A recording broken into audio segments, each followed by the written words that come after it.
Bom dia, boa tarde, boa noite. É um prazer estar com você para mais um Fé e Obra Podcast. Meu nome é Wellington Bastos Eu sou o Elias Campos.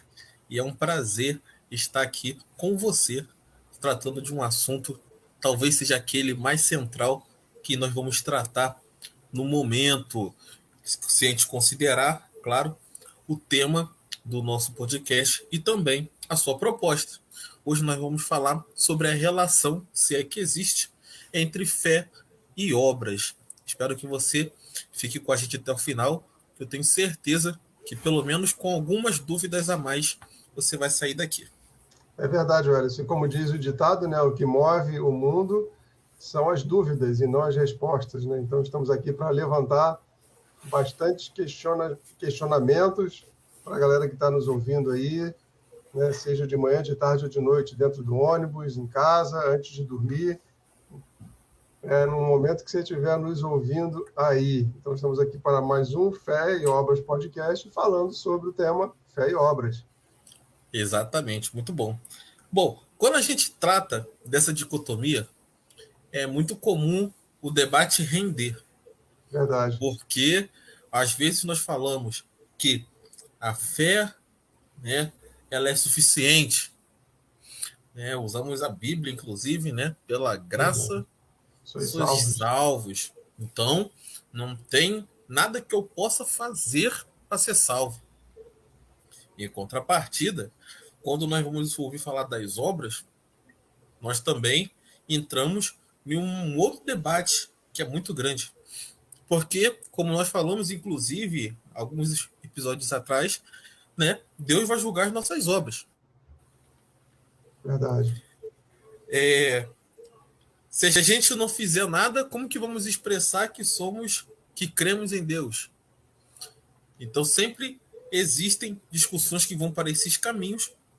E eu acho que é interessante a gente tratar dos porquês dessa divisão, se é que a gente pode dizer assim, porque é a mesma Bíblia que fala que não é por obras que a gente é salvo e, ao mesmo tempo, diz que sem obras a fé não serve de nada. Tiago e Paulo Verdade. E são opositores? essa briga é boa, né? E para começar, Ellison, acho que a gente pode localizar aí quem está nos ouvindo e lá para o texto bem emblemático, né, do livro de Tiago. E uma 2,14, se não me curiosidade, engano. isso, 2,18. 2,14, começa no versículo 14. Né, mas Só o que o texto versículo... ali, o versículo em si é o 18, se não me engano. Isso mesmo. Aí, esse texto, esse livro, inclusive, o Ellison, para a curiosidade aí dos irmãos que estejam nos ouvindo, houve um debate muito grande acerca do livro de Tiago, né, por conta da questão se ele deveria entrar ou não na Bíblia, justamente por conta disso que você falou agora, Ellison, em relação à briga, né, que poderia haver ou que há, de fato, entre Tiago e Paulo, né, quando Paulo ele se contrapõe. Né? Então, houve assim, uma resistência, uma certa resistência, até que veio a decisão de colocar o livro de Tiago. Né? Mas vamos lá. Nós não vamos ler o texto todo, então, se você quiser anotar em casa, ele está em Tiago, capítulo 2, a partir do verso 14, mas nós vamos ler apenas lá os versículos 17 e 18, que diz assim: Assim também a fé, se não tiver as obras, é morta em si mesma.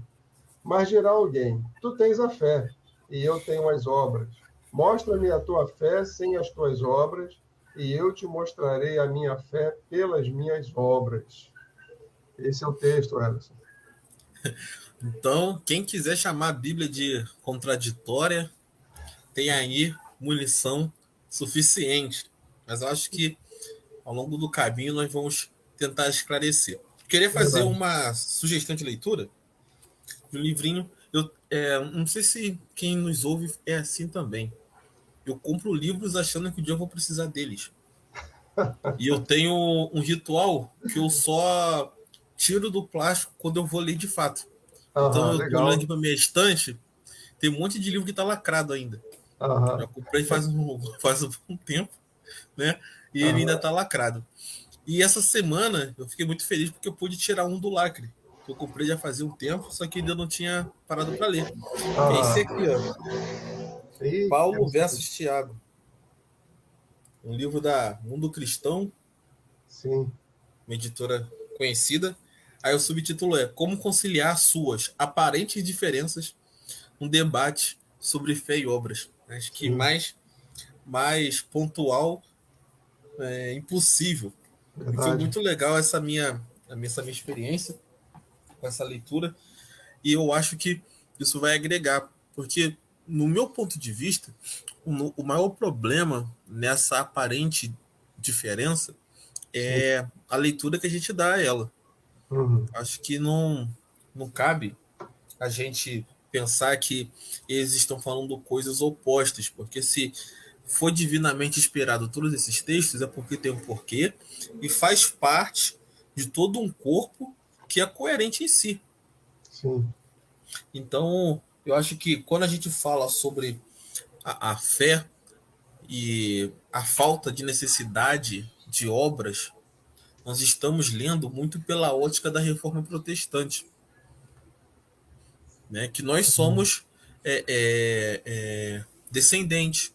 Sim. Quando nós, até pouco tempo atrás, se não me engano, quando a gente preenchia algum censo, algum formulário, a gente dizia que era cristão protestante. Hoje já existe, né, pelo IBGE, o evangélico.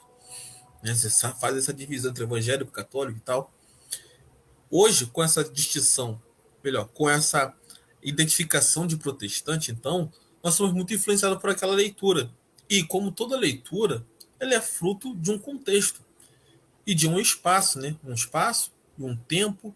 E quando a gente olha para o período da Reforma Protestante, nós vemos que a igreja dominante à época, ela valorizava muito as obras. Sim. Valorizava em demasia. E, para mim, Lutero ele aparece fazendo essa contraposição radical entre fé e obras, dando uma leitura muito forte, muito enfática no texto de Efésios. E eu acho que isso acabou influenciando mais do que devia na nossa vivência cristã. Eu não estou dizendo que Lutero está errado, mas ele é passível de erros, mas é o contexto que ele está, acaba potencializando certo tipo de leitura. Ou então, Ellison, isso também veio para justificar, né, no decorrer do tempo, a postura de se eximir de ter que fazer. Né? Isso nós vemos. Claro que para aquele momento lá que Lutero estava passando, ele deveria pegar pesado com essa parte, né? Porque o ser humano ele tem desses extremos, né, Ellison? Ele não consegue conciliar uma coisa e outra. Ou é uma coisa ou outra. Então, se é obras, vamos fazer só obras. A gente esquece a fé, deixa tudo isso de lado, né, e a gente vai entender que nós precisamos fazer alguma coisa para ser aceitos por Deus. Quando o Lutero vem, você bem disse, levantou essa questão da reforma e começa a lutar contra toda essa questão, ele estava vivendo um contexto que era bem adequado a esse embate, né? Porque ele precisava trazer à tona diante de todos os problemas que estavam acontecendo lá, da compra das indulgências, né? De comprar um pedacinho do céu, de comprar o perdão, isso que a gente já sabe. Né? E esse texto que você falou, para quem estiver nos ouvindo aí que quiser consultar, ele está lá em Efésios, capítulo 2, versículo 8, né? Que também ele se repete quase que na íntegra em Gálatas, capítulo 2, versículo 16 também. Né? São dois textos que você pode ir lá consultar e você vai confirmar tudo isso. Você vai entender o momento que Lutero estava passando, né? E agora nós, ou a igreja após Lutero, precisou equilibrar toda essa questão. Não, Edson? Sim, eu estou de acordo. Eu queria deixar, inclusive, o debate sobre a gente se apegar à questão da fé somente para não fazer nada, porque eu acho que essa interpretação é uma interpretação mais recente. Se a gente for observar o contexto histórico, essa justificativa ela começa agora no que a gente chama de pós-modernidade. né? Final do século XX e século XXI até onde nós estamos. Então, eu acho que a partir daqui, se a gente tiver uma leitura bíblica desses textos bíblicos, nós vamos começar a entender que obra é coisa de salvo. Acho que essa aí deve ser a distinção que a gente deve fazer. Sim. Não existe essa separação, como a nossa mente e a nossa educação nos ensinou também a ter, né? Do preto e branco, do sim, do não. Né? Acho que na vida real a gente tem uma paleta de cores bem mais variadas e muitas outras opções que a gente pode escolher. E eu acho então que quando a gente percebe que as duas coisas são uma só, a nossa vida facilita muito. Verdade. Então, eu sou salvo pela fé, mas eu sou salvo pela fé para as obras. É isso. Acho que quando a gente entende dessa maneira, a gente consegue conciliar, né, essas aparentes diferenças, essas aparentes confusões que uma leitura talvez desatenta faça a gente pensar em uma discordância. Mas a Bíblia ela não é contraditória, ela não deixa espaços interpretativos para que a gente possa criticar a sua legalidade e a sua aplicabilidade à nossa vida. Eu acho que cada carta dessa ela foi escrita em um contexto, com questões específicas, e nós que estamos lendo com o tempo depois, com toda uma tradição já estabelecida pelos pais da igreja, enfim, nós podemos entender então dessa maneira, que nós somos salvos para as obras. E aí, quando a gente fala da fé somente, nós temos um outro problema, e aí eu já estou guinando para as questões mais atuais, Sim. que quando a gente fala da fé e a não necessidade de nenhum tipo de obras para ser salvo, eu vou estar legitimando uma série de preceitos que vão contra o que a própria Bíblia diz. Uhum. É o que eu disse acerca da leitura enviesada. Quando a gente olha 1 Timóteo, quando a gente, no capítulo 5 e no versículo 9, nós temos Paulo ali dando algumas instruções para identificar as viúvas da igreja. Porque existiam muitas mulheres que tinham seus maridos falecidos, mas naquele contexto, ter o marido falecido não era o único requisito para ser entendido como viúva. Então o apóstolo Paulo vai deixar ali alguns critérios, e um deles é ser detentora de boas obras. Exatamente. Diz lá o texto, Ellison, 1 Timóteo, capítulo 5, verso 9. Nunca seja inscrita viúva com menos de 60 anos, e só que tenha sido mulher de um só marido, tendo testemunho de boas obras. E lá no finalzinho do versículo 10 ele vai falar assim, também se praticou toda boa obra. Então, olha só como que as obras são importantes. Nós estamos falando de pessoas que estão dentro da comunidade de fé. E é o Ou próprio seja, Paulo, né? isso, o próprio Paulo. Né? Ou o Paulo sofre de dupla personalidade, e aí naquela época talvez não tenha tido o diagnóstico, né, de um neuro, alguma coisa no sentido. Ou a gente começa a ver que essas distinções elas são apenas aparentes. Verdade. Né? Então, as obras são importantes. Crente não precisa apenas crer em Deus. O fato de crer em Deus nos impulsiona para fazer coisas. Exato. E, Wellington, sem entrar muito na questão do grego nem do hebraico, né? Meditando sobre esse texto, e a gente já ministra esse texto há algum tempo, uma vez eu ministrei uma série de sermões sobre o livro de Gálatas, cultos de doutrina, assim, falando sobre ele, também já ministrei sobre o livro de Tiago também.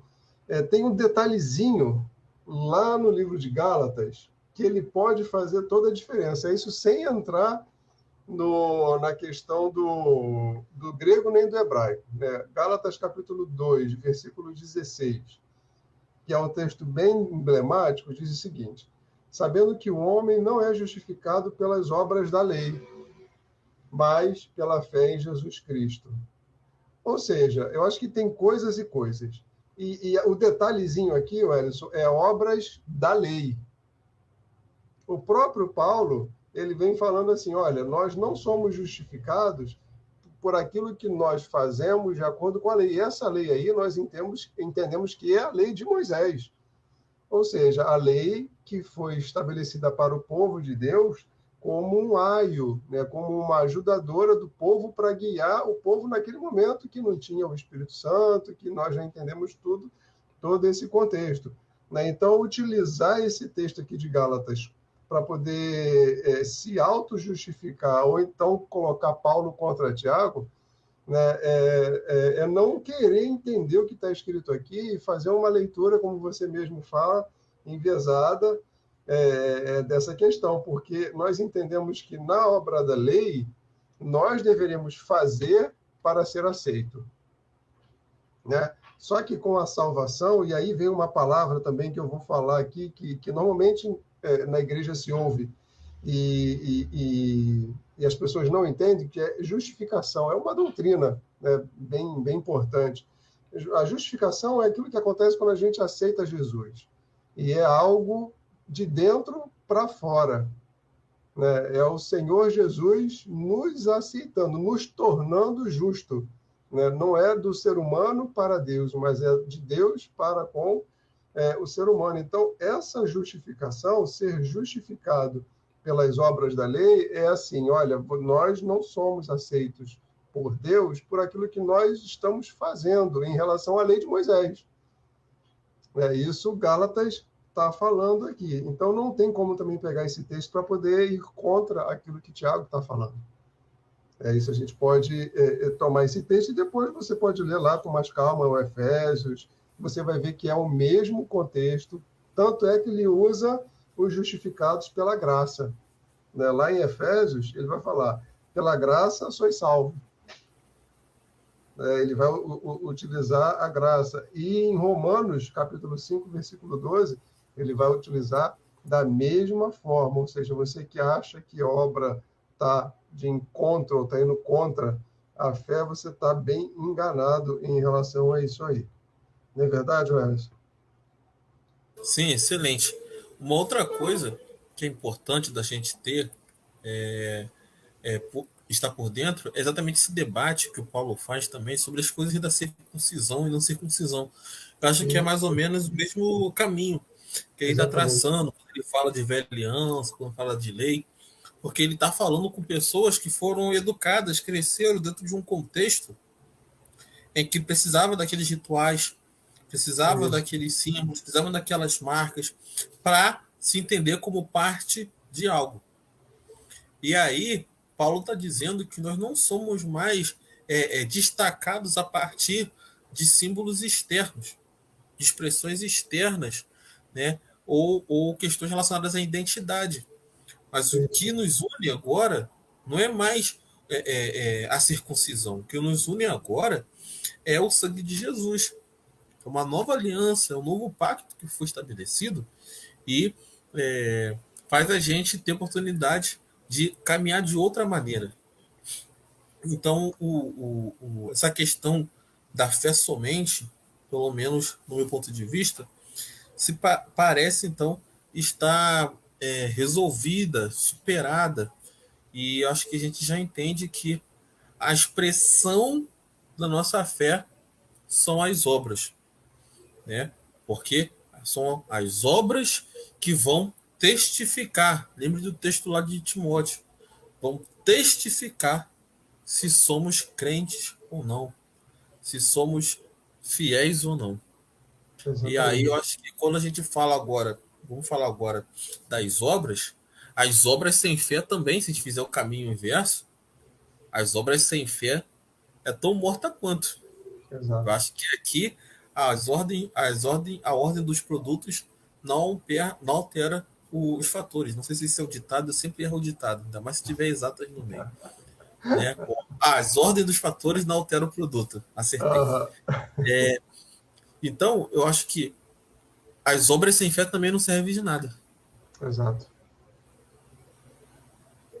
Exatamente, Wellington. E tem uma questão muito que a gente pode levar em consideração também, e isso eu digo pelo contexto que a gente vive na Assembleia de Deus, né? Às vezes a gente olha para o lado e a gente percebe alguma coisa que nós deveríamos fazer e não fazemos, e a gente às vezes coloca a culpa nessa outra pessoa e a gente acaba tomando um caminho diferente. Vou explicar o que eu quis dizer. Durante muito tempo na igreja, isso na minha adolescência todinha, nós ouvimos a respeito do espiritismo, né? dessa religião dos espíritas, principalmente sobre o Allan Kardec, que é o seu fundador, e de como que, para ele, ou segundo o espiritismo, a salvação ela é mediante a humildade e a caridade, né? Então, eu já ouvi por várias vezes, Wellerson, jargões de pregadores falando a respeito disso, né? E para poder tentar exaltar a questão da salvação pela fé, ele coloca em contraposição o espiritismo ou o que prega o espiritismo para poder enfatizar a questão da fé e falar assim, olha, não é por obras, não. Olha, o fulano de tal, da outra religião, diz que é pelas obras, mas é pela fé. Não se engana com isso, não. Ou seja, todo esse debate, inclusive que está na sociedade, Wellerson, nós já falamos aqui sobre a questão da ecologia, né? Nós já falamos aqui, ainda não falamos, né? Mas daqui a pouco vai estar chegando em um bom momento sobre a questão da mulher também, né? Debates que são levantados hoje fora da igreja e que a igreja deveria estar na vanguarda em relação a isso, né? E aí simplesmente terceiriza e fala assim, não, está errado dessa forma, é pela fé. Está errado dessa forma, estamos esperando a volta de Cristo e não precisamos ter compromisso com isso. Está errado dessa forma, nós temos Jesus que é a verdade, né? E a gente acaba entrando nesse engodo aí e desconsiderando ou tudo aquilo que a Bíblia coloca para a gente.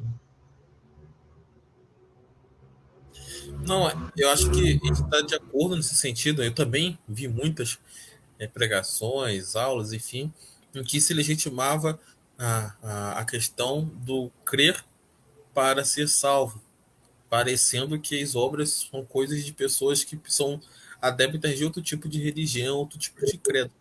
Exato. Mas não, Deus nos chama para as obras. O próprio texto de Tiago, que é o texto clássico aí, né, o capítulo 2 do 14 ao 24, se não me engano, ele vai apontar pessoas que evidenciaram a sua fé por meio de obras. Vai citar Abraão e Raabe, né? E são pessoas que estão na velha aliança. Sim. Pessoas que foram achadas salvas por Deus em função das suas obras. Se Abraão não oferece o seu filho pela fé, perceba, a fé de Abraão fez ele levar o próprio filho para ser sacrificado. Então a fé produziu obras. A mesma coisa a Raabe em relação aos espias. Foi a fé dela no Deus dos espias que possibilitou ela fazer o que fez. Isso. Então fazer é importante. E enquanto a gente vê as pessoas levantarem a bandeira da fé para se eximir de obras, quem valoriza muitas das vezes as obras tem dificuldades de entender a questão da fé. Tem muita gente, eu nunca vou esquecer de um exemplo bastante marcante, me marcou assim a minha vida, de uma pessoa na época da banda. Ah, E a gente conversando, e ela falou para mim que não acreditava em Deus. que isso? Aí eu ficava pensando, nossa, a rotina de quem toca na banda da igreja é uma rotina tão pensativa, é de estudar o instrumento, é Ah, de ensaiar, de estar na igreja antes de todo mundo, sair depois, às ser vezes, o né? último a sair. Isso são obras. Sim. Quantas vezes no ensaio eu não ouvia os maestros ou um pastor que aparecia dizendo, nossa, aqui já é um culto, um ensaio já é um culto, uma forma de adorar a Deus. E a pessoa estava envolvida em tudo aquilo. Uhum. E um dia ela falou para mim que não acredita em Deus, eu estava ali porque eu gostava de tocar e tudo mais. E eu levei isso pro resto da minha vida. Então, as pessoas estão praticando as obras aos olhos de muitos de nós. Estavam passando desapercebido como pessoas que, de fato, eram crentes em Deus e tudo mais. E não tinha nada. Né? Não tinha nenhuma motivação para além do fazer, do tocar, para estar ali, na igreja, dentro daquele contexto de ensaio, rotina de estudo. Então a gente tem que tomar cuidado, porque quando a gente fala demais das obras, é porque está faltando também fé. Sim. É o acreditar que é com a força do nosso braço nós vamos conquistar algumas coisas. É achar que é o se fazer conhecido, é o ter a rede de contato, é ter um nome chique para isso que estão dando hoje, o networking, para conseguir alcançar objetivos. Mas não, as obras não fazem a gente chegar a lugar nenhum. As obras é um estágio posterior à fé. A minha fé me faz produzir obras. Não são as obras que vão demonstrar a minha fé ou se eu mereço ser salvo. Então nós não somos salvos pelas obras, somos salvos pela fé. Mas a fé nos impulsiona para as obras. Né? É uma continuidade. E eu acho que a valorização das obras também tem a ver com esse contexto pós-moderno que vivemos. É um contexto em que a gente não tem uma preocupação muito grande em ter relacionamento com as pessoas. Sim. É um contexto que a gente não tem uma preocupação em criar laços sólidos, sejam de trabalho, sejam de amizades. Eu tenho alunos que, sei lá, não tem amigo de infância. É algo que, para mim, é esquisito. Gente que acha ruim trabalhar muitos anos em um lugar. Né? Porque hoje as pessoas não conseguem mais ter vínculos. Então elas acham que fazer algo é suficiente. No Natal vou apadrinhar uma criança. E aí tudo vai melhorar. Eu vou ajudar os necessitados e a minha situação está resolvida. Eu não vou me filiar a uma igreja porque eu já creio em Deus. Então eu já oro, eu já leio a Bíblia, eu ensino meus filhos como é que devem andar. Eu não preciso estar numa igreja. Eu já acredito. E eu faço. Eu atuo. Eu me movimento no sentido, não. É importante entender que as obras não são suficientes. Exatamente, Ellison. E tem uma questão aí interessante nisso que você falou, que assim, a da pessoa não acreditar, né? E na verdade é o contrário. É de tão perto nós estamos do Senhor, quanto mais perto nós estamos do Senhor, mais nós iremos saber aquilo que nós devemos fazer em obras. Então a nossa obra, ela perpassa também pela nossa comunhão com o Senhor. Porque o que acontece dentro disso aí que nós vemos, a pessoa ela não desenvolve o relacionamento com o Senhor, e dentro disso ela vai escolher fazer simplesmente aquilo que ela quer fazer. E nós vemos pelo exemplo do nosso Senhor Jesus, né, que o Senhor Jesus mesmo, ele não fazia nada da própria vontade, mas ele fazia tudo aquilo que ele ouvia e via o Pai fazer. Então, nesse contexto, o que nós precisamos fazer é, de tão perto, de tão próximos do Senhor, de tão em comunhão que nós estamos com Ele, nós agora vamos saber por onde caminhar, para onde agir, o que fazer. Isso, de repente, a gente pode colocar até como o nosso propósito de vida. Por que não? Porque a nossa obra ela também pode passar também pelo nosso propósito de vida, né? E dentro dessa questão nós poderemos continuar e seguir a nossa caminhada. Então, essa parte ela é bem simples. Não adianta a fé, não adianta a obra, melhor dizendo, se a gente não tem a comunhão necessária com o Senhor. Né? Então, de tão perto com Cristo, ou de tão perto de Cristo, Ellison, nós vamos agora entender o que nós precisamos fazer. O próprio Senhor Jesus dizia, né, ele não fazia as coisas dele mesmo, mas ele ouvia do seu Pai o que ele precisava fazer, então ele fazia. parafraseando o texto bíblico aqui.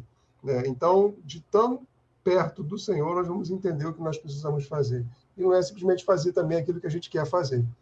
Né? A gente não entende dessa forma. Nós precisamos ouvir do Senhor aquilo que nós precisamos fazer. A gente pode colocar isso como, até mesmo como um propósito de vida, né? A obra que nós iremos prestar ao Senhor.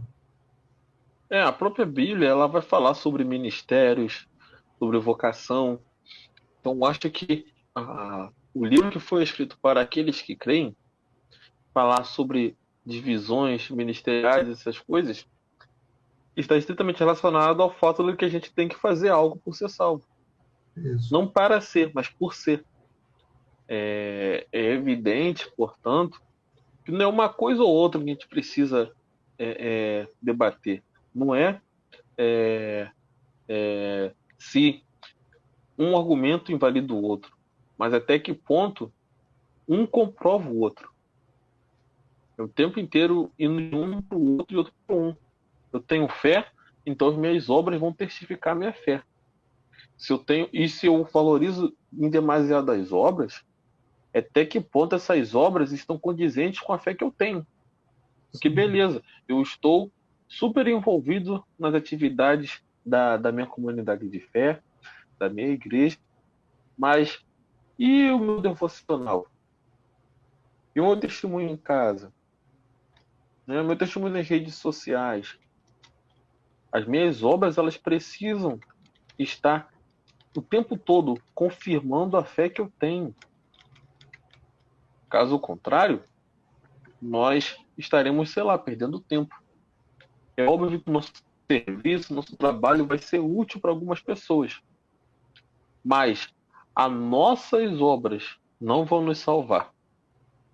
E a gente não pode cair nesse erro em momento algum. Exatamente. Ou seja, não tem como merecer, né, Wellington, a salvação. Não tem como merecer. Não tem como não ter relacionamento com o Senhor e achar que nós vamos merecer a salvação por aquilo que nós estamos fazendo.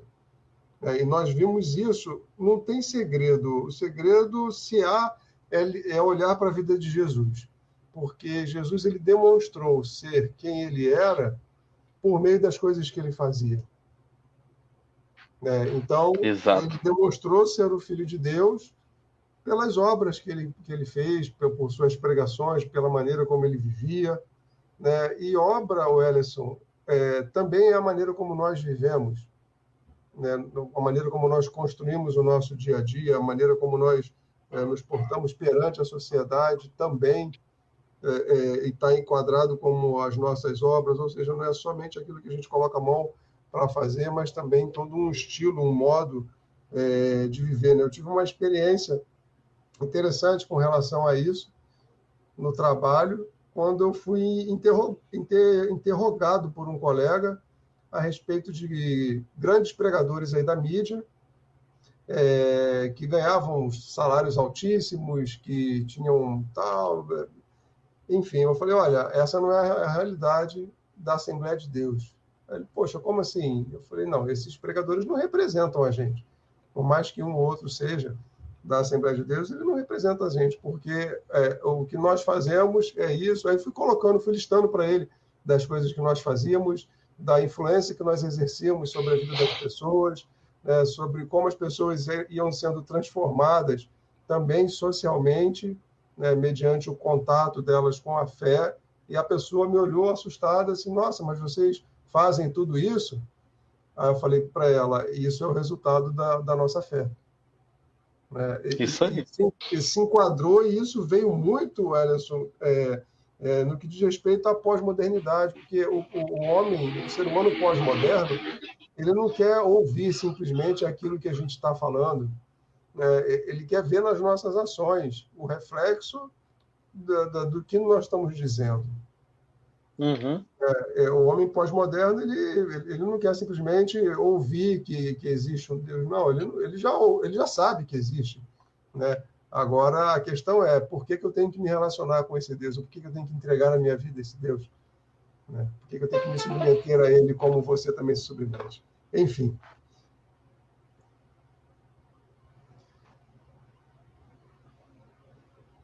Então, eu acho que nós estamos já encaminhados.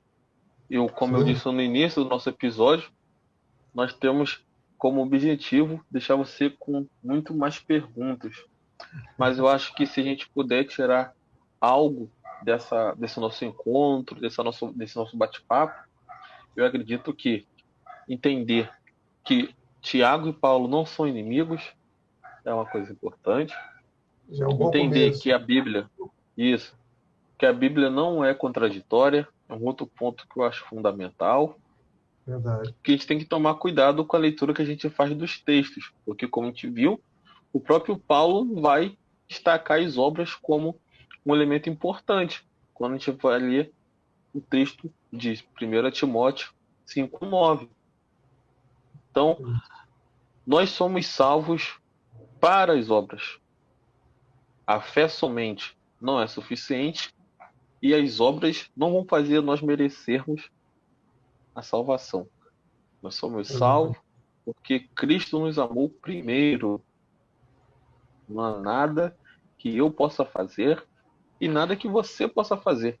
Mesmo se um dia eu for capturado e morto numa cruz, não vai adiantar nada. Meu sangue não salva ninguém. Meu sangue não vai servir para salvar nem minha esposa.